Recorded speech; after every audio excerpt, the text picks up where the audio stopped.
Bismillahirrahmanirrahim. Assalamualaikum warahmatullahi wabarakatuh. Ada satu negeri yang disebut dengan Babylon atau dikenal dengan Madinatul Babil. Kenapa disebut Babilonia atau Babil? Ada yang mengatakan namanya adalah Abwabullah, dan yang menciptakan kota Babil ini atau yang membentuk kota Babil ini adalah salah satu cicit daripada Nabi Allah Adam alaihi salatu wassalam, namanya Mahlail. Dari negeri inilah asal muasal tersebar ilmu sihir. Jadi kalau kita cerita dunia sihir, maka asal muasal sihir itu dari negeri Babil atau kita kenal dengan Babylon. Dahulu ada tukang sihir besar, Sahirul Akbar, yang diberi gelar Zoroaster. Agak sulit namanya, Zoroaster, kurang lebih begitu. Jadi Zoroaster ini adalah penyihir yang sangat besar di negeri Babil ini. Tentu dia mendapatkan ilmu sihir itu tawarus karena mewarisi dari paman-pamannya. Karena ada dalam sebuah riwayat Israiliyat bahwa dari zaman Nabi Allah Ibrahim alaihi salam itu sudah banyak ilmu sihir itu di Babil. Bahkan ada yang mengatakan bahwa orang yang pertama kali mempelajari sihir itu adalah Namrud. Walaupun ada juga yang mengatakan bahwa yang pertama kali mempelajari sihir itu adalah Harut dan juga Marut. Itu berdasarkan Al-Quran.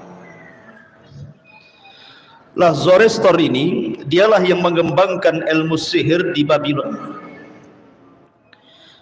Kemudian setelah dia mengembangkan ilmu sihir di Irak, di Babil ini, dia pun hijrah bersama keluarganya ke Paris, ke Persia. Sekarang dikenal dengan Iran. Disitulah dia kemudian mengembangkan ilmu sihir. Jadi berkembangnya ilmu sihir di Persia itu karena yang membawanya adalah Zoroaster ini dari Babil ke Persia. Dari situ akhirnya banyak orang-orang Persia mempelajari sihir kepada Zoroaster ini, sampai akhirnya dia wafat di Persia.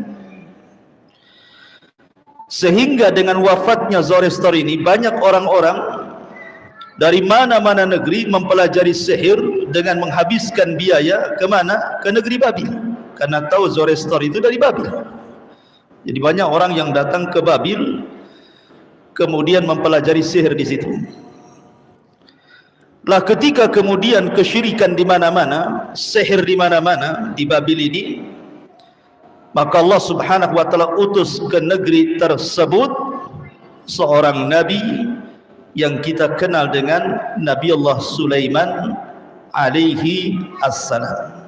Dialah yang memberantas ilmu sihir di zamannya. Makanya Allah Subhanahu wa taala gambarkan dalam surah Al-Baqarah ayat 102, wattaba'u ma tatlu syayatinu ala mulki Sulaiman wa ma kafara Sulaimanu walakinna syayatina kafaru yu'allimuna an-nasa as-sihra wa ma unzila alal malakaini bi Babila Harut wa Marut wa ma yu'allimani min ahadin hatta yaqula innama nahnu fitnatun fala takfur fayata'allamuna minhuma ma yufarriquna bihi bainal mar'i wa zawji wa ma hum bidarrina bihi min ahadin illa biidznillah wa yata'allamuna ma yadhurruhum wa la yanfa'uhum wa laqad alimu laman ishtarahu ma lahu fil akhirati min khalaq wa la bi'sa ma syaraw bihi anfusahum law kanu ya'lamun. Al-Baqarah 102. dan mereka mengikuti apa yang dibacakan syaitan-syaitan di masa kerajaan Nabi Allah Sulaiman. Dan tidaklah Sulaiman itu kafir, tapi syaitan-syaitan itulah yang kafir.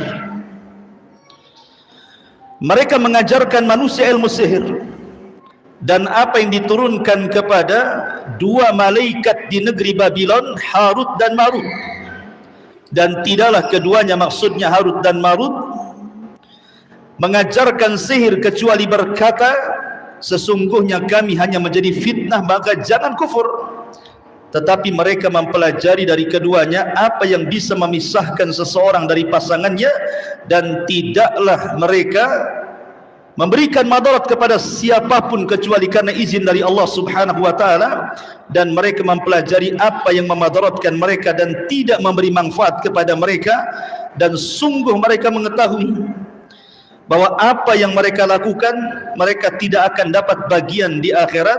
Sungguh jelek apa yang mereka lakukan kalau seandainya mereka mengetahuinya.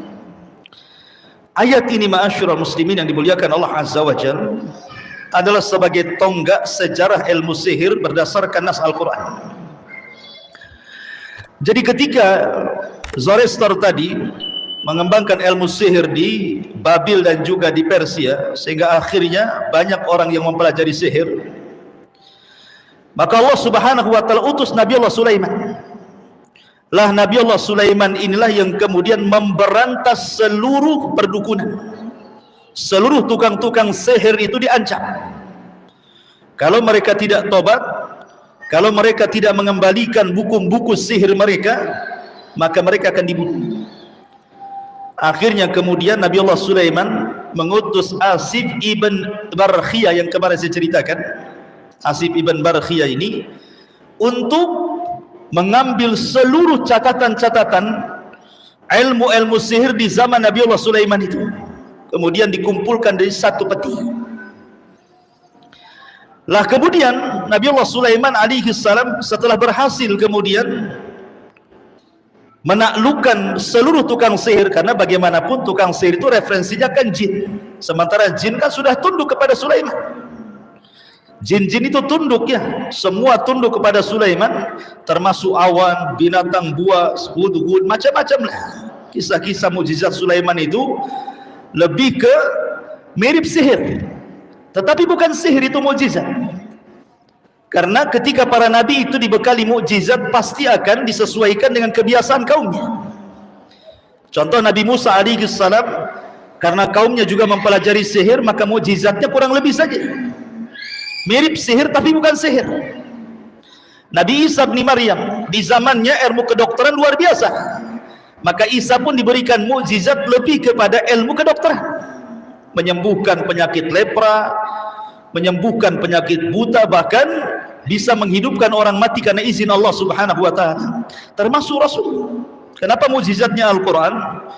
Karena di zaman itu gandrung dengan bahasa Arab. Orang-orang Arab itu bangga dengan bahasa, sehingga banyak pujangga-pujangga tampil di zaman itu. Ketika datang Al-Quran, rupanya bahasa Quran jauh lebih tinggi dibandingkan bahasa para pujangga di zaman itu. Begitulah mukjizat. Mesti kalau diturunkan kepada Nabi itu akan disesuaikan dengan kaumnya, kecuali Rasul. Kalau Rasul itu mukjizatnya macam-macam. Ada yang berkaitan dengan kesehatan, dengan kedokteran, ada yang berkaitan dengan bahasa seperti Quran, ada yang berkaitan dengan masalah, pokoknya hampir semua mukjizat yang diturunkan kepada para nabi itu diberikan kepada Rasul. Apa bedanya? Karena para nabi itu diutus kepada kaumnya saja, sehingga mukjizatnya akan disesuaikan dengan kebiasaan kaumnya. Tapi Nabi SAW diutus kepada seluruh manusia, yang berbagai macam kabilah, berbagai macam suku, berbagai macam negara, yang adat istiadat mereka juga berbeda-beda satu daerah dengan daerah yang lain, sehingga mukjizat Rasul banyak. Makanya kenapa Al-Imam Ibnu Jauzi dan juga para ulama yang lainnya, mukjizat Rasul itu hampir 1000 mukjizat lebih. Nabi yang paling banyak diberikan mukjizat itu Nabi SAW, karena memang diutus kepada semua manusia gitu ya. Kalau nabi-nabi sebelumnya hanya diutus kepada kaumnya saja, wajar. Kembali kepada kisah, Jadi Asib ibn Barkhiyah ini kemudian mengumpulkan buku-buku sihir, dan tukang-tukang sihir di zaman Nabi Sulaiman yang tidak bertobat dibunuh. Akhirnya banyak yang bertobat, kemudian hampir nyaris tidak ada perdukunan dan sihir lagi di zaman itu, karena semua sudah dilumpuhkan Sulaiman dan kitab-kitabnya dijadikan satu peti, kemudian diletakkan di bawah singgasana Sulaiman. Di sini Sulaiman mengatakan, siapapun yang mengambil peti ini kubunuh dia, kalau dia manusia, tapi kalau dia kalangan jin maka kupastikan dia terbakar. Sampai akhirnya kemudian di era Nabi Allah Sulaiman semua orang bertauhid, tidak ada yang berani mempelajari lagi karena tahu resikonya. Sampai ketika kemudian Nabi Allah Sulaiman meninggal dunia, disinilah kemudian mulai terjadi lagi penyebaran ilmu sihir.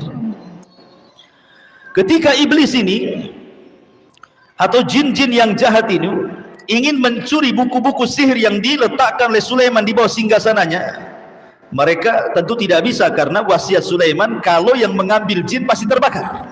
Mereka tidak bisa ngambil. Ya. Lah di zaman itu ada dua orang saleh yang disebut dalam Al-Quran namanya Harut dan Marut. Memang terjadi silang pendapat siapa si Harut dan Marut ini. Ada yang mengatakan bahwa Harut dan Marut itu adalah malaikat yang Allah Subhanahu wa taala turunkan ke bumi untuk menguji manusia.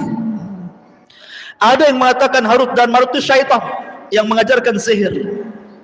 Tapi pendapat yang banyak dikuatkan para ulama bahwa Harut dan Marut itu manusia yang saleh. Karena solehnya sampai Al-Quran menyebutnya malakaini hampir sejajar dengan malaikat. Kenapa Quran membahasakan malaikat Harut dan Marut itu? Karena kesolehannya.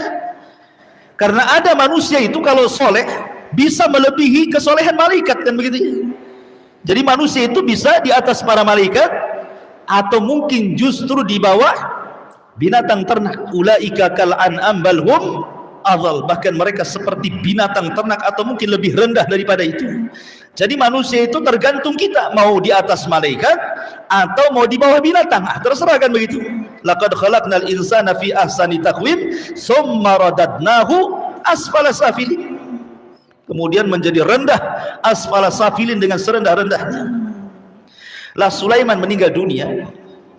Akhirnya jin-jin yang jahat iblis ini datang kepada Harut dan Marut ini dan mengatakan, kalau engkau ingin mempelajari ilmu yang dimiliki Sulaiman, maka ilmunya ada di bawah singgasananya. Akhirnya kemudian Harut dan Marut pun mengambil catatan-catatan sihir itu. Karena Sulaiman sudah meninggal dunia, sehingga keduanya kan tidak dibunuh, kan begitu. Karena Sulaiman yang mengancam, Sulaiman sudah meninggal. Maka diambillah kemudian catatan itu, akhirnya dipelajari. Lah ketika itu dia tahu bahwa ini ilmu sihir. Tetapi kemudian banyak manusia ingin mempelajari sihir dan datang kepada Harut dan Marut. Harut dan Marut ini menguji mereka dan mengatakan, aku akan ajarkan ilmu sihir ini kepada kalian, tapi jangan kalian kufur. Ini ilmu sihir masalahnya. Tapi mereka kekeh kemudian mempelajari ilmu sihir kepada Harut dan Marut. Sebab itulah akhirnya berkembang ilmu sihir di zaman itu. Setelah meninggalnya Sulaiman, maka ilmu sihir berkembang, terutama orang-orang Yahudi. Jadi orang-orang Yahudi itulah orang yang gemar mempelajari sihir. Makanya di zaman Nabi SAW, sahirul akbar, sihir yang paling besar siapa? Labid ibn A'sam, yang menyihir Nabi SAW dan berhasil. 6 bulan Nabi SAW linglung, tapi tidak mempengaruhi akalnya, hanya mempengaruhi tenaganya saja. Artinya tidak mempengaruhi wahyu, karena riwayat tentang tersihirnya Nabi SAW itu sudah jelas ada dalam kitab Sahihaini dan juga tercantum dalam kitab Sunan. Artinya sahih riwayatnya. Karena ada orang yang berusaha melemahkan riwayat Rasul tersihir. Kenapa? Karena menyelisih maksum. Rasul itu terjaga, mungkin tersihir katanya ya. Akhirnya berusaha melemahkan hadis ini. Hadis ini terdapat dalam kitab Sahih dan dalam kitab Sunan. Dan tersihirnya Rasul tidak mesti menyelisih kemaksuman Nabi SAW. Justru memperkuat bahwa tersihirnya Rasul, bahwa Rasul itu bukan malaikat tetapi Abdullah, hamba Allah. Sebagaimana dia manusia seperti kita, dia lapar, kita lapar, dia makan, kita makan, dia minum, kita minum. Dia tersihir, kita juga tersihir. Justru memperkuat kalimat abduhu wa rasuluh. Bukan berarti kemudian karena dia maksum tidak terkena sihir, tidak demikian. Karena hadis tersihirnya Rasul itu jelas-jelas sahih. Disihir oleh Labid bin Asam, dan itu sebab yang menurunkan dua surat yang disebut dengan muawwidhataini, dua surat perlindungan, Qul a'udzu birabbin nas dan Qul a'udzu birabbil falaq. Bagaimana detailnya kisah Harut dan Marut ini? Bagaimana biografinya? Bagaimana sepak terjangnya? Tentu pembahasan yang panjang. Karena ini sekali lagi kuliah 17 menit, ya hanya 17 menit saja kan gitu ya. Subhanallah bihamdika asyhadu an la ilaha illa anta astaghfiruka wa atubu ilaik. Allahu ta'ala alam. Assalamualaikum warahmatullahi wabarakatuh.